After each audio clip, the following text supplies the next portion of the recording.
مرحبا صد مرحبا پھر آمد رمضان ہے، اٹھے مرجھائے دل تازہ ہوا ایمان ہے۔ مرحبا صد مرحبا پھر آمد رمضان ہے، اٹھے مرجھائے دل تازہ ہوا ایمان ہے۔ مرحبا الحمدللہ رب العالمین والصلاة والسلام علی سید المرسلین اما بعد فاعوذ باللہ من الشیطان الرجیم بسم اللہ الرحمن الرحیم الصلاة والسلام علیک یا رسول اللہ وعلی آلک واصحابک یا حبیب اللہ الصلاة والسلام علیک یا نبی اللہ وعلی آلک واصحابک یا نور اللہ۔ ایف جی این چینل کے ناظرین، پروگرام لے کر حاضر ہو چکے ہیں اور روزوں کے مسائل۔ اس پروگرام کے ذریعے ہم روزوں کے ضروری مسائل آپ تک پہنچانے کی کوشش کرتے ہیں۔ مختلف سوالات ہم یہاں پر ایڈ کرتے ہیں اور شیخ الحدیث مولانا حامد رضا صاحب ان سوالات کے جوابات بڑے ہی بہتر انداز میں الحمدللہ عطا فرماتے ہیں۔ تو اس ایپیسوڈ میں بھی آپ آخر تک شامل رہیے۔ جنہوں نے ہمارے پچھلے ایپیسوڈز دیکھے ہیں وہ جانتے ہیں کہ ماشاءاللہ الکریم کتنے پیارے پیارے مسائل، ضروری مسائل پروگرام میں شامل کرنے کا سلسلہ ہوتا ہے۔ تو یہاں بھی آپ شامل رہیں، بلکہ گزارش کروں گا کہ صرف آپ شامل نہ رہیں بلکہ دیگر اپنے دوست و احباب کو بھی اس پروگرام میں شامل کر لیجئے، چونکہ روزوں کے اہم ترین یہ مسائل جاننا ہم پر فرض ہیں۔ چونکہ روزہ جس پر فرض ہے اس پر روزے کے ضروری مسائل کا جاننا بھی فرض ہے۔ آئیے ہم سوالات کی طرف بڑھتے ہیں، لیکن درود پاک کی فضیلت پہلے سلسلے میں معمول کے مطابق شامل کر لیتے ہیں۔ نبی پاک صلی اللہ علیہ وسلم پر درود پاک پڑھنے کے بے شمار فضائل و برکات ہیں، لیکن آج میں نے وہ حدیث بیان کرنی ہے کہ جس میں درود پاک نہ پڑھنے والے کے لیے وعید ہے۔ جی ہاں، جہاں درود پاک پڑھنے کے بے شمار فضائل و برکات ہیں ناظرین کرام، وہیں پر درود پاک نہ پڑھنے والے کے لیے وعیدات بھی ہیں، اس کے لیے وبال بھی ہے۔ اللہ پاک کے آخری نبی مکی مدنی رسول عربی صلی اللہ علیہ وسلم فرماتے ہیں، جو شخص مجھ پر درود پاک پڑھنا بھول گیا وہ جنت کا راستہ بھول گیا۔ اللہ اکبر۔ ہماری جو منزل ہے وہ جنت ہے۔ اللہ پاک کی رضا حاصل کر کے ہمیں جنت میں داخل ہونا ہے۔ جنت میں جانا کون نہیں چاہتا، لیکن جنت میں جانے کے لیے جو اعمال کرنا ضروری ہے اسے بھی ہمیں بجا لانا ہے، اور درود پاک داخل جنت ہونے کا بہترین ذریعہ ہے۔ درود پاک پڑھنے کا معمول بنائیے انشاءاللہ الکریم، اللہ پاک کی رضا بھی حاصل ہوں گی، پیارے محبوب کریم صلی اللہ علیہ وسلم کی رضا بھی حاصل ہوں گی، اور جب ان دونوں کی رضا حاصل ہو گئی تو انشاءاللہ الکریم ان کی رضا کے صدقے ہم داخل جنت ہو جائیں گے۔ تو ایک مرتبہ درود پاک پڑھ لیں، صلو علی الحبیب صلی اللہ علی محمد صلی اللہ تعالی علیہ وآلہ وبارک وسلم۔ سیدی کیسے ہیں آپ؟ خیریت سے ہیں؟ الحمدللہ رب العالمین۔ ماشاءاللہ الکریم، بڑے پیارے انداز میں آپ ماشاءاللہ جوابات کا سلسلہ کر رہے ہوتے ہیں۔ اللہ پاک آپ کو شاد و آباد رکھیں۔ آج بھی جس سوال سے میں آغاز کر رہا ہوں بڑا ہی اہم سوال ہے، اور کہیں نہ کہیں غلط فہمیوں کے بھی لوگ شکار ہو رہے ہوتے ہیں۔ سرما لگانا چونکہ سنت مبارکہ ہے، نبی پاک علیہ الصلوۃ والسلام کی سنت مبارکہ ہے، تو لوگوں کے ذہن میں یہ سوال گردش کر رہا ہوتا ہے کہ روزے کی حالت میں کیا سرما لگانا چاہیے؟ چونکہ بعض اوقات کچھ سرمے ایسے ہوتے ہیں کہ جس کا اثر کہہ لیجئے وہ بہت اندر تک فیل ہو رہا ہوتا ہے، تو کیا سرما روزے کی حالت میں لگایا جا سکتا ہے؟ روزے کی حالت کے اندر سرما لگانا بالکل جائز ہے، اور جائز ہی نہیں بلکہ اس کی اجازت تو نبی کریم صلی اللہ تعالی علیہ وسلم کے فرمان سے ثابت ہے۔ چنانچہ ترمذی شریف کے اندر حدیث پاک ذکر کی گئی ہے، حضرت انس بن مالک رضی اللہ تعالی عنہ سے روایت ہے کہ ایک شخص نبی کریم صلی اللہ تعالی علیہ وسلم کی خدمت میں حاضر ہوا اور عرض کی کہ یا رسول اللہ صلی اللہ تعالی علیہ وسلم، میری آنکھ کے اندر بیماری ہے، کیا میں روزے کی حالت میں سرما لگا سکتا ہوں؟ تو سرکار صلی اللہ تعالی علیہ وسلم نے ان کو اجازت دیتے ہوئے فرمایا، نعم، ہاں، تم روزے کی حالت میں سرما لگا سکتے ہو۔ سبحان اللہ، سبحان اللہ۔ اور صدر الشریعہ بدر الطریقہ علامہ مفتی محمد امجد علی اعظمی رحمۃ اللہ تعالی علیہ آپ لکھتے ہیں کہ اگر کسی نے روزے کی حالت میں سرما لگایا، تیل لگایا، بدن کے کسی بھی حصے پر تیل لگایا، چاہے سر میں لگایا یا ہاتھ پاؤں میں تیل لگایا، تو اس کا روزہ نہیں ٹوٹے گا، اگرچہ سرمے کا مزہ حلق کے اندر محسوس ہو، بلکہ اگر تھوکتے ہوئے تھوک کے اندر سرمے کا رنگ بھی اگر دکھائی دے تب بھی روزہ نہیں ٹوٹے گا، کیونکہ یہ وہ عمل ہے، یہ وہ چیز ہے کہ جس کی اجازت روزے کی حالت میں نبی کریم صلی اللہ تعالی علیہ وسلم سے صراحتاً ثابت ہے۔ سبحان اللہ، کیا بات ہے جی، کیا بات ہے، سبحان اللہ۔ یہاں پر بڑی پیاری بات اس مسئلے سے یہ بھی سیکھنے کو ملتی ہے کہ نبی پاک صلی اللہ علیہ وسلم جو فرما دیں، جس بات کی اجازت دے دیں، اب وہاں پر چونکہ چنانچہ کی تو بات ہی باقی نہیں رہ جاتی، بلکہ ایک مسلمان پر یہ ضروری ہو جاتا ہے کہ نبی پاک صلی اللہ علیہ وسلم نے جو فرما دیا ہے اس پر لبیک کہنا ہے اور اس پر عمل پیرا ہونا ہے۔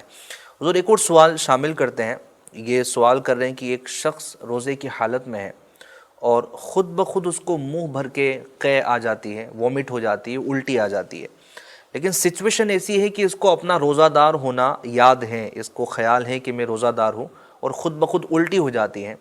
اب یاد ہونے کے باوجود بھی کچھ پانی یا کچھ اجزاء کہہ لیں وہ واپس اندر لے لیتا ہے، تو ایسی صورت میں اس کا روزہ ٹوٹے گا یا باقی رہے گا، یا اس کے لیے کیا شرعی حکم ہے؟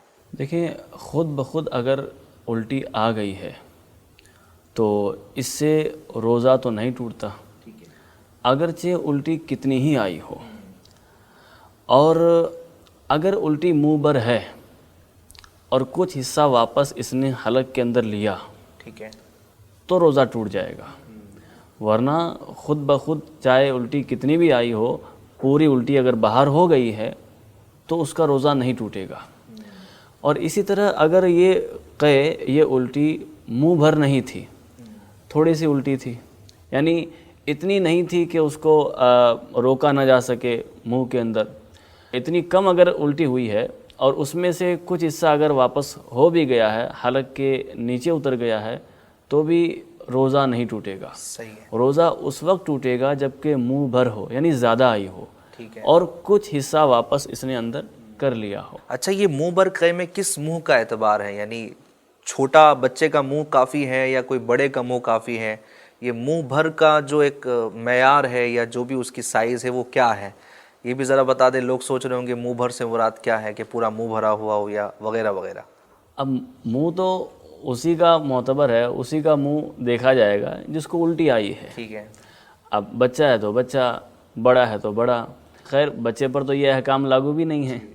تو منہ بھر کا مطلب یہ ہے کہ الٹی اتنی زیادہ ہے کہ اس کو روکا نہیں جا سکتا۔ ٹھیک ہے، یہ اس کی ڈیفینیشن ہے ہاں، کہ بندہ قدرت کے باوجود بھی اس کو روک نہیں پا رہا ہے، روک بلا نہیں سکتا، اختیار وہ۔ یعنی اتنی زیادہ ہے کہ وہ منہ کے اندر روکی نہیں جا سکتی، اگر روکے بھی تو بہت زیادہ تکلف کرنا پڑے گا اس کو، یعنی مشقت کے ساتھ وہ روک سکتا ہے، زبردستی جسے کہتے ہیں، بہت زبردستی کے ساتھ وہ روک سکتا ہے، ورنہ آسانی کے ساتھ وہ جو الٹی ہے وہ منہ کے اندر رک نہیں سکتی۔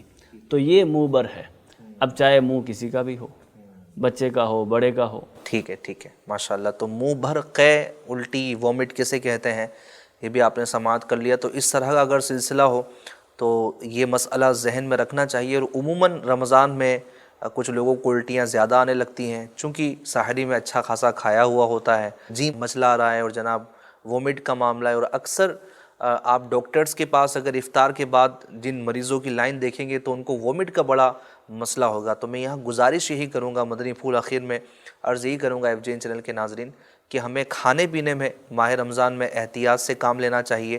پیٹ بھی اپنا ہے، جان بھی اپنی ہے، کھانا بھی اپنا ہے، لیکن اتنا ہی کھائے، اسی حساب سے کھائے کہ صحت کو نقصان نہ پہنچے۔ ماہ رمضان عبادتوں کے لیے آیا ہے، ہمارے درجات بلند کروانے کے لیے آیا ہے، رحمت لوٹنے کا مہینہ ہے، تو اپنی صحت کا خیال رکھیں، کھانے پینے میں احتیاط کے ساتھ کام لے، تو انشاءاللہ الکریم پورے ماہ رمضان کو بہترین عبادتوں کے ساتھ گزارنے میں ہم کامیاب ہو جائیں گے۔ FJN چینل کے ناظرین، آئیے اب پروگرام میں ایک بڑا ہی اہم سوال شامل کرتے ہیں، اور لوگوں میں اس سوال کے حوالے سے، یوں کہہ لیجیے کہ اس کانسیپٹ کے حوالے سے کنفیوژن بھی رہتی ہے، پیدا کرنے کی کوشش بھی کی جاتی ہے، اور وہ یہ کہ روزہ نماز مغرب سے پہلے افطار کرنا چاہیے یا نماز مغرب کے بعد افطار کرنا چاہیے؟ کچھ لوگ ہیں جو نماز مغرب کے بعد روزہ افطار کرتے ہیں، تو یہ کتنا صحیح ہے؟ احادیث طیبہ سے ہمیں کیا درس ملتا ہے اور ائمہ کرام کے کیا اقوال ہیں؟ بڑا تفصیلی جواب آئیے ہم شیخ الحدیث مولانا حامد رضا صاحب سے لینے کی کوشش کرتے ہیں۔ جی حضور۔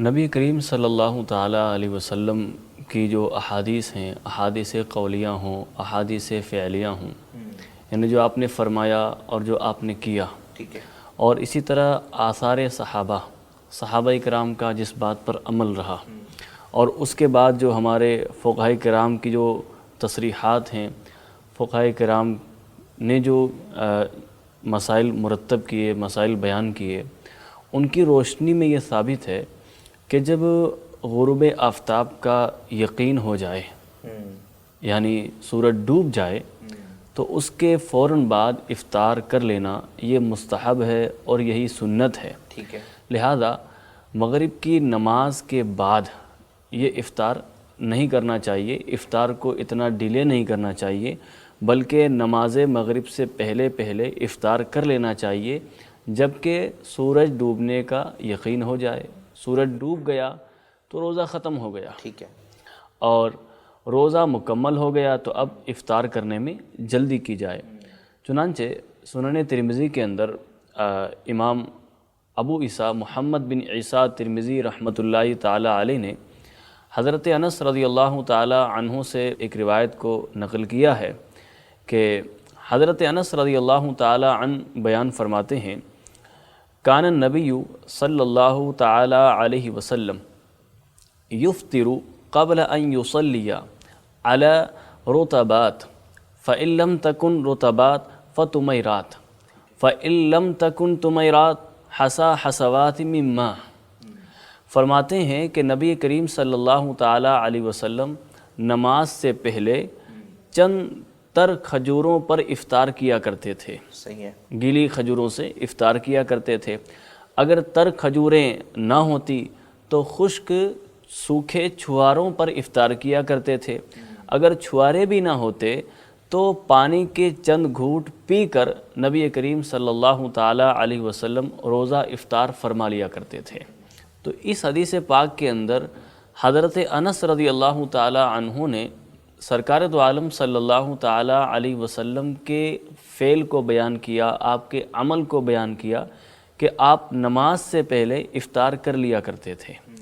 اسی طرح حضرت انس رضی اللہ تعالی عنہ نے تو یہاں تک روایت کیا ہے کہ میں نے ایک دفعہ بھی ایسا نہیں دیکھا کہ نبی کریم صلی اللہ تعالی علیہ وسلم نے روزے کی حالت میں نماز مغرب ادا فرمائی ہو، بلکہ سید عالم صلی اللہ تعالی علیہ وسلم نماز سے پہلے افطار کر لیتے تھے اور اس کے بعد پھر آپ نماز مغرب ادا کرتے تھے۔ مشہور محدث ابن حبان رحمۃ اللہ تعالی علیہ حضرت انس رضی اللہ تعالی عنہ سے روایت کرتے ہیں اپنی صحیح ابن حبان کے اندر، میں نے کبھی بھی نبی کریم صلی اللہ تعالی علیہ وسلم کو افطار سے پہلے نماز مغرب ادا فرماتے نہیں دیکھا۔ اگرچہ آپ پانی کے ایک گھونٹ ہی سے افطار کرتے، لیکن افطار کرنے کے بعد آپ صلی اللہ تعالی علیہ وسلم نماز مغرب ادا فرماتے ہیں۔ اب حدیث قولی بھی سنیں، یہ تو نبی کریم صلی اللہ تعالی علیہ وسلم کے عمل کو بیان کیا گیا، اور صحابی رسول نے حضور صلی اللہ تعالی علیہ وسلم کے فعل کو بیان کیا۔ صحیح بخاری میں امام محمد بن اسماعیل بخاری رحمۃ اللہ تعالی علیہ نے حضرت سہل بن عبداللہ رضی اللہ تعالی عنہ سے یہ حدیث روایت کی ہے کہ نبی کریم صلی اللہ تعالی علیہ وسلم نے ارشاد فرمایا، لا یزال الناس بخیر ما عجلوا الفطر۔ سبحان اللہ۔ فرمایا لوگ اس وقت تک بھلائی پر رہیں گے، اس وقت تک بھلائی میں رہیں گے جب تک افطار کے اندر جلدی کریں گے۔ سبحان اللہ۔ مفتی احمد یار خان نعیمی رحمۃ اللہ تعالی علیہ اس حدیث پاک کی شرح لکھتے ہیں تو آپ لکھتے ہیں کہ جلدی کرنے کی صورت یہ ہے کہ افطار نماز مغرب سے پہلے کیا جائے۔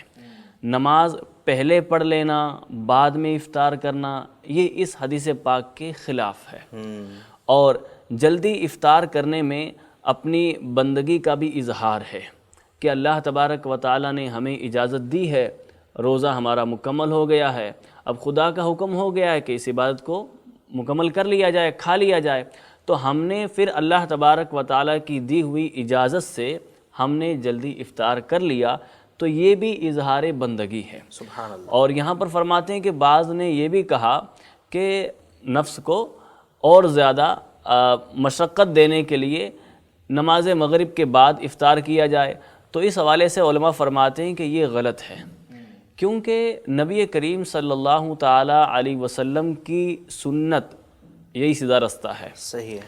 اور نبی کریم صلی اللہ تعالی علیہ وسلم کی سنت کی مخالفت کرنا یہ گمراہی ہے۔ صحیح ہے۔ ہمیشہ نبی کریم صلی اللہ تعالی علیہ وسلم بھی، آپ کے صحابہ کرام بھی افطار کے اندر جلدی کیا کرتے تھے، سحری میں دیری کیا کرتے تھے، اور نفس کشی کے لیے سنت کی مخالفت نہ کریں۔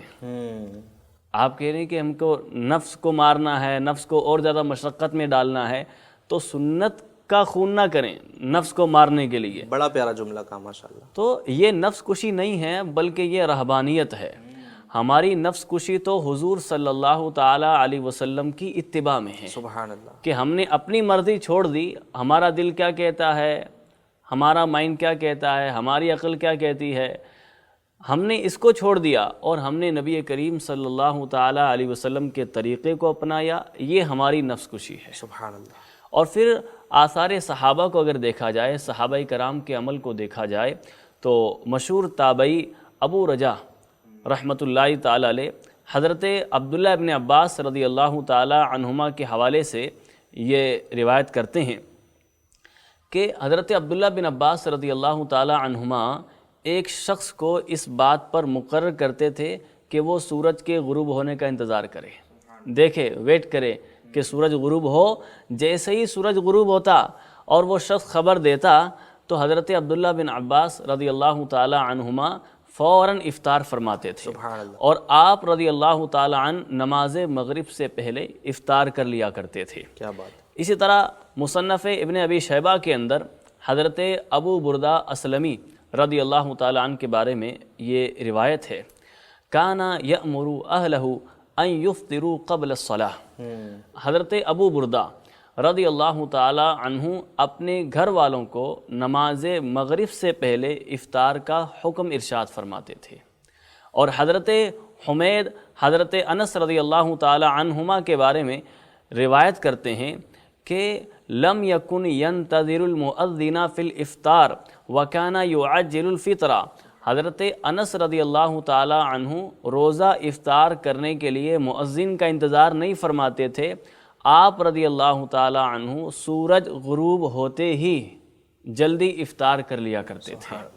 تو یہ صحابہ کرام کے آثار کی روشنی کے اندر بھی ثابت ہوا کہ افطار کے اندر ہمیں جلدی کرنی چاہیے، اور علماء کرام نے یہی فرمایا ہے، یہی لکھا ہے کہ غروب آفتاب کا یقین ہو جائے تو نماز مغرب تو دور، اذان مغرب کا انتظار کرنے سے بھی منع کیا ہے، کہ اذان کا بھی انتظار نہ کیا جائے کہ اذان مکمل ہو جائے گی اس کے بعد ہم افطار کریں گے۔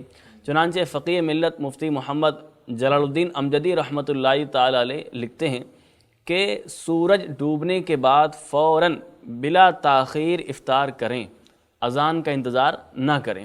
اور جو لوگ اذان سے غروب آفتاب پر آگاہ ہوتے ہیں، جن کو خبری اذان سے ملتی ہے، انہیں چاہیے کہ اذان ہوتے ہی افطار کر لیں، اذان ختم ہونے تک بھی افطار کو مؤخر اور ڈیلے نہ کریں۔ اب یہاں پر ایک حدیث پاک ذکر کی جاتی ہے کہ حضرت عمر رضی اللہ تعالی عنہ اور حضرت عثمان رضی اللہ تعالی عنہ، ان دونوں حضرات نے جو ہے وہ نماز مغرب کے بعد افطار کیا۔ تو اس کے جواب کے اندر محدثین نے بہت سی باتیں ارشاد فرمائی ہیں۔ ایک تو یہ فرمایا کہ حضرت عمر اور حضرت عثمان رضی اللہ تعالی عنہما، ان کا افطار کو نماز مغرب تک مؤخر کرنا یہ اس صورت پر محمول ہے جب یہ حضرات افطار کے وقت مسجد میں ہوتے تھے اور ان کے پاس روزہ افطار کرنے کے لیے کھجور یا پانی وغیرہ کوئی بھی چیز میسر نہیں ہوتی تھی، تو اس وجہ سے یہ حضرات نماز ادا کر لیا کرتے تھے اور نماز پڑھنے کے بعد گھر جا کر افطار کر لیا کرتے تھے۔ اب اس کو بیان کیا ہے مشہور محدث علی بن محمد ملا علی قاری رحمۃ اللہ تعالی علیہ۔ آپ فرماتے ہیں کہ حضرت عمر اور حضرت عثمان رضی اللہ تعالی عنہما کے حوالے سے جو ثابت ہے کہ آپ حضرات رمضان کے اندر رات کی سیاہی کو دیکھ کر نماز مغرب ادا فرماتے اور پھر نماز کے بعد روزہ افطار کرتے۔ فرماتے ہیں کہ اس کا محمل یہ ہے، یہ اس صورت پر محمول ہے کہ نبی کریم صلی اللہ تعالی علیہ وسلم اپنے کاشانہ اقدس میں روزہ افطار فرما کر نماز کے لیے تشریف لاتے اور یہ حضرات پہلے سے ہی مسجد میں ہوتے تھے۔ صحیح ہے۔ ان کے پاس افطار کے لیے کھجور یا پانی نہیں ہوتا تھا تو یہ حضور صلی اللہ تعالی علیہ وسلم کے ساتھ نماز مغرب ادا فرما لیتے، اس کے بعد افطار کر لیا کرتے تھے۔ ٹھیک ہے جی۔ ایک اور جواب اس کا یہ دیا گیا، اس جواب کو سننے سے پہلے یہ بات پیش نظر رہے، جو ورڈ ہے افطار، افطار کا یہ جو ورڈ ہے یہ نماز مغرب سے پہلے استعمال کیے جانے والے پانی اور کھجور پر بھی اس کا استعمال ہوتا ہے۔ ٹھیک ہے کہ روزہ دار جیسے ہی غروب آفتاب ہو جائے جو پانی اور کھجور استعمال کرتا ہے اس کو افطار کہتے ہیں۔ ٹھیک ہے۔ اسی طرح یہ لفظ افطار اس کھانے کے لیے بھی بولا جاتا ہے جو کھانا روزے دار رات کو کھاتا ہے، یہ اس کھانے کے لیے بھی بولا جاتا ہے۔ اب اس کو اگر دیکھا جائے تو حدیث پاک میں جو بیان کیا گیا کہ حضرت عمر اور حضرت عثمان رضی اللہ تعالی عنہما افطار سے پہلے نماز مغرب ادا فرماتے تھے، تو اس سے مطلقاً افطار کی نفی نہیں ہے بلکہ شام کے کھانے کی نفی مقصود ہے کہ شام کا کھانا وہ نماز سے پہلے نہیں کھاتے تھے، نماز کے بعد کھاتے تھے۔ تو یہاں پر یہ بھی کہا گیا کہ افطار کا جو ورڈ یہاں پر آیا ہے اس سے مراد رات کا کھانا ہے، اور یہ حضرات نماز مغرب کے بعد رات کا کھانا کھایا کرتے تھے۔ اور باقاعدہ جو افطار ہے یہ وہ نماز مغرب سے پہلے ہی فرما لیتے تھے۔ اب اس کی تائید اس بات سے ہوتی ہے، جو لوگ اشکال کرتے ہیں، سوال کرتے ہیں، اس میں جو روایت مذکور ہے کہ یہ حضرات نماز مغرب کے بعد افطار کرتے تھے، تو اسی طرح اسی مصنف ابن ابی شیبہ کی روایت کے اندر یہ بات بھی ہے کہ حضرت عمر اور حضرت عثمان رضی اللہ تعالی عنہما نماز مغرب سے پہلے افطار فرماتے تھے۔ مصنف ابن ابی شیبہ ہی کے اندر ہے کہ یہ حضرات نماز مغرب سے پہلے افطار کیا کرتے تھے۔ تو محدثین نے ان دونوں روایتوں کو جمع یہ اس طرح کیا ہے کہ جن روایتوں کے اندر نماز مغرب سے پہلے افطار کا کہا گیا ہے وہاں پر کھجور پانی وغیرہ استعمال کرنا مراد ہے، ٹھیک ہے، اور جہاں یہ کہا گیا ہے کہ افطار نماز مغرب کے بعد کیا کرتے تھے تو اس افطار سے مراد رات کا کھانا ہے کہ رات کا کھانا یہ حضرات نماز مغرب کے بعد تناول کیا کرتے تھے، البتہ روزہ پانی اور کھجور وغیرہ کے ذریعے نماز مغرب سے پہلے ہی کھول لیا کرتے تھے۔ سبحان اللہ۔ امام اہل سنت اعلیٰ حضرت رحمۃ اللہ تعالی علیہ لفظ افطار کا مرادی معنی بیان کرتے ہوئے فرماتے ہیں کہ کبھی کبھی افطار جو ہے وہ سحور کے مقابلے میں، سحری کے مقابلے میں اس کھانے کو کہتے ہیں جو روزے دار شام کو کھاتا ہے۔ سحری صبح کا کھانا ہوا روزے دار کا، اور افطار یہ روزے دار کا شام کا کھانا ہوا۔ ٹھیک ہے۔ تو حدیث مبارکہ کا یہی محمل بیان کرتے ہوئے مفتی احمد یار خان نعیمی رحمۃ اللہ تعالی علیہ بھی لکھتے ہیں کہ حضرت عمر اور حضرت عثمان رضی اللہ تعالی عنہما کی حدیث میں افطار سے مراد کھانا تناول کرنا ہے، یعنی افطار تو نماز سے پہلے کر لیتے تھے، کھانا یہ حضرات نماز کے بعد کھایا کرتے تھے۔ صحیح ہے۔ تو بہرحال نبی کریم صلی اللہ تعالی علیہ وسلم کے فرمان سے بھی، آپ کے عمل سے بھی، اور خود صحابہ کرام کے عمل سے یہی ثابت ہے کہ جیسے ہی سورج ڈوب جائے روزے کا وقت مکمل ہو جاتا ہے، اور اسی وقت افطار کر لینے کا حکم ہے، یہی مستحب ہے، یہی مسنون ہے، اور ہمیں سنت ہی پر عمل کرنا چاہیے۔ سبحان اللہ، سبحان اللہ، ماشاء اللہ، بڑا ہی تفصیلی جواب اس سوال کا حضرت نے عطا فرمایا کہ روزہ نماز مغرب سے پہلے افطار کرنا ہے یا نماز مغرب کے بعد افطار کرنا ہے۔ بڑا ہی تفصیلی جواب، بڑا ہی پیارا جواب دلائل کی روشنی میں دیا ہے۔ تو اگر کوئی کہے کہ جناب نماز مغرب کے بعد ہمیں روزہ کھولنا چاہیے تو یہ پورا کے پورا جواب اس کو سنایا جا سکتا ہے، یہ ایپیسوڈ سنایا جا سکتا ہے تاکہ ہمارے ذہن میں اگر اس طرح کی کوئی بات ہے تو وہ کلیئر ہو جائے۔ یہاں میں گزارش کروں گا FGN چینل کے ناظرین کی، ہمیں اپنے شرعی معاملات میں جو رہنمائیاں لینی چاہیے تو وہ اہل سنت و جماعت کے علماء حقہ سے لینا چاہیے۔ سنی صحیح العقیدہ عالم دین سے ہمیں اپنے شرعی معاملات میں رہنمائیاں لینا چاہیے۔ یہ انداز نہیں ہوتا کہ جناب اس نے یوٹیوب نکالا ہے اور وہاں پر جناب اس نے سرچ کیا ہے اور وہ سبھی کو سنا جا رہا ہے، ہر ایک کی بات کو ایکسیپٹ کر رہا ہے، ہر ایک کی بات کو سن رہا ہے، اس کے جواب کو جو ہے وہ تسلیم کر رہا ہے، کسی مسئلے میں اس پر جواب سن کر اس پر عمل کرنا شروع کر دیا، کبھی اس کا جواب سن کے عمل کرنا شروع کر دیا۔ یہ درست نہیں ہے۔ ہم سنی ہیں، اللہ کے فضل سے اعلیٰ حضرت کے ماننے والے ہیں، مسلک اہل سنت مسلک اعلیٰ حضرت کو ماننے والے ہیں، تو ہمارے لیے جو مشرب ہیں، جو کتابیں ہیں، جو ہمارے علماء اہل سنت ہیں، انہی سے ہمیں شرعی مسائل جاننے کی کوشش کرنی چاہیے، ورنہ کہیں ایسا نہ ہو کہ ہم سوشل میڈیا پر ہر ایک کو سنیں اور اپنے مسائل کو حل کر لیں، تو یقین جانے کہ اس میں بہت نقصان ہو جانے کا اندیشہ ہے، اور بعض اوقات تو گمراہیت تک، بلکہ میں اگر یہ کہوں تو غلط نہیں ہوگا کہ ایمان کے بھی لالے پڑ جاتے ہیں۔ تو ریکویسٹ یہی کروں گا کہ سنی صحیح العقیدہ علماء اہل سنت سے ہی ہم اپنے شرعی مسائل کا حل جاننے کی کوشش کیا کریں۔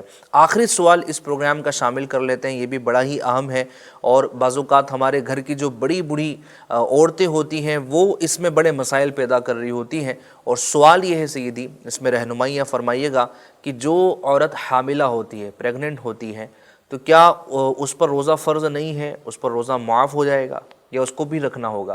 حاملہ عورت پر روزہ معاف تو نہیں ہے، ٹھیک ہے، یعنی روزہ اسے رکھنا ہے، ٹھیک ہے، لیکن اگر اس کو فی الحال پریگنینسی کے اندر اپنی جان کا خطرہ ہو، بچے کی جان کا خطرہ ہو، تو اس صورت میں شریعت مطہرہ نے اسے یہ اجازت دی ہے کہ فی الحال روزہ نہ رکھے، ٹھیک ہے، اس روزے کی قضا بعد میں کر لے، لیکن یہ اس وقت جب کہ واقعتاً اس کو روزہ رکھنے سے اتنا بڑا حرج آتا ہو کہ خود اس کی جان کا خطرہ ہو یا بچے کی جان کا خطرہ ہو، تو اس صورت میں اس کے لیے گنجائش ہے کہ ابھی روزہ نہ رکھے، بعد میں روزہ رکھ لے، لیکن اس بات کی گنجائش نہیں ہے کہ اس پر روزہ معاف ہو جائے اور یہ روزے کے بدلے کوئی کفارہ یا فدیہ دے دے، نہیں، بلکہ روزہ اس کو رکھنا ہوگا، بعد میں جب اس کو طاقت آ جائے گی اور جب اس کے لیے روزہ رکھنا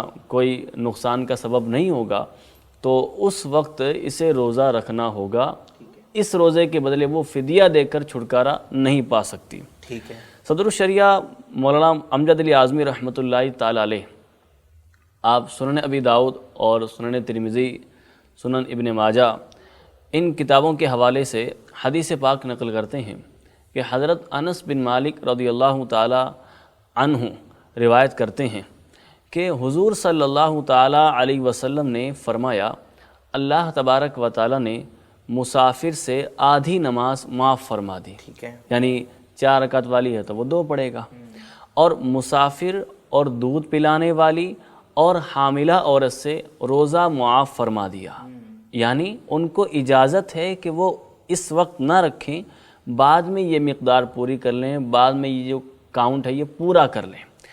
اس حدیث پاک کی شرح کے اندر مفتی احمد یار خان نعیمی رحمۃ اللہ تعالی علیہ لکھتے ہیں کہ یہ جو 3 لوگوں کا ذکر ہوا ہے حدیث پاک کے اندر، مسافر کا ذکر ہوا ہے، دودھ پلانے والی عورت کا ذکر ہوا ہے، اور حاملہ کا ذکر ہوا ہے، ان تینوں سے روزے کا جو وجوب ہے یہ فوری طور پر معاف ہو چکا ہے۔ مطلب یہ ہے کہ اگر چاہیں تو ابھی قضا کر دیں، لیکن یہ خیال رہے کہ حاملہ اور دودھ پلانے والی عورت پر بھی روزے کی قضا ہی واجب ہے، صحیح ہے جی، وہ اپنے روزوں کے بدلے میں فدیہ نہیں دے سکتی، صحیح، اور یہی ہم احناف کا مذہب ہے، ماشاءاللہ۔ اور ہمیں اسی پر عمل کرنا اچھا، چاہیے۔ اس میں یہ ضرور میں سوال کرنا چاہوں گا حضور کہ اس کی تصدیق کہاں سے ہو کہ واقعی میں اس کی جان کو خطرہ ہے یا اس کے بچے کی جان کو خطرہ ہے؟ اگر ایسے ہی محلے کی کسی ڈاکٹر نے اگر کہہ دیا، لیڈی ڈاکٹر نے کہہ دیا کہ نہیں جی آپ کو رمضان کا روزہ نہیں رکھنا ہے ورنہ بچے کو پرابلم ہو جائیں گی، آپ کو پرابلم ہو جائیں گی، تو عموماً دیکھا یہی جاتا ہے کہ جیسے یہ مہینہ شروع ہوتا ہے اور ابتدا کے جو مہینے ہوتے ہیں اس میں عموماً ڈاکٹر یہی مشورہ دے رہے ہوتے ہیں کہ جناب نہیں آپ نے جو ہے وہ روزہ نہیں رکھنا ہے ورنہ نقصان ہو جائے گا، تو بندہ بڑا کنفیوز رہتا ہے، تو کیا کرنا چاہیے؟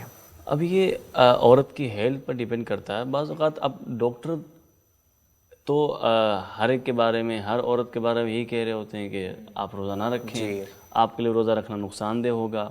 تو یہ یاد رہے کہ یہاں پر معمولی سی تکلیف، معمولی سا کوئی نقصان، حرج آ جانا، پیاس کا احساس، بھوک کا احساس، یہ تو روزہ میں ہونا ہی ہے. تو اس طرح کی معمولی اگر تکلیف ہے، اگر ہو رہی ہے، تو اس معمولی تکلیف کی وجہ سے روزہ چھوڑنے کی اجازت نہیں دی جا سکتی. ہاں کوئی ایسا ڈاکٹر ہے جو غیر فاسق ہے، فاسق نہیں ہے، اور وہ شریعت کو بھی جانتا ہے، شریعت کی اہمیت بھی اس کے دل میں موجود ہے، اور وہ اپنے تجربے سے، وہ اپنی معلومات کی بنیاد پر اس کی کنڈیشن کو دیکھتے ہوئے، اس کی ہیلتھ کو دیکھتے ہوئے یہ کہتا ہے کہ بھئی اب آپ کے لیے جو ہے وہ قطعاً مناسب نہیں ہے کہ آپ روزہ رکھیں. آپ اگر روزہ رکھیں گی تو آپ کی جان کو خطرہ ہوگا یا بچے کی جان کو خطرہ ہوگا. تو اس وقت پھر اس رہنمائی پر عمل کیا جائے گا. ورنہ کہ گھر کے اندر کوئی بڑی خاتون کہہ رہی ہیں، محلے کے کوئی ڈاکٹر کہہ رہے ہیں، یا گھر کے کوئی فرد کہہ رہے ہیں کہ بھئی آپ نہ رکھو، آپ کے لیے معاف ہے، تو کسی کے اس طرح کہہ دینے سے، دو چار جملے بول دینے سے روزہ معاف نہیں ہو جائے گا، روزہ چھوڑنا معاف نہیں ہو جائے گا. ٹھیک ہے، ماشاءاللہ الکریم، بڑی پیاری رہنمائی ہوئی ہے. ایف جی این چینل کے ناظرین، ایف جی این چینل دیکھتے رہیے، یہ پروگرام بھی دیکھتے رہیے. روزوں کے مسائل ہم پر جاننا ضروری ہے، لازم ہے، اور چھوٹی چھوٹی سی باتوں پر، معمولی سی باتوں پر روزہ چھوڑ دینا، ترک کر دینا، معاف گویا کہ سمجھ لینا، یہ مناسب نہیں ہے. جو شریعت کے احکام ہیں وہ ہم پر لاگو ہیں. ہم نے اللہ پاک کو مانا ہے، اس کے پیارے حبیب صلی اللہ علیہ وسلم کی شریعت کو تسلیم کیا ہے، تو پھر ہم اپنی مرضی کا نہیں کریں گے، بلکہ علماء اہل سنت جو ہماری رہنمائی فرمائیں گے اسی کے مطابق ہم عمل پیرا ہوں گے. امید ہے کہ ماشاءاللہ یہ پورا سلسلہ دیکھ کر آپ کو روزوں کے متعلق کافی معلومات حاصل ہوئی ہوں گی. ایف جی این چینل دیکھتے رہیے، انشاءاللہ الکریم نیکسٹ اسی پروگرام کے ایپیسوڈ میں مزید روزوں کے متعلق سوال لے کر حاضر ہوں گے.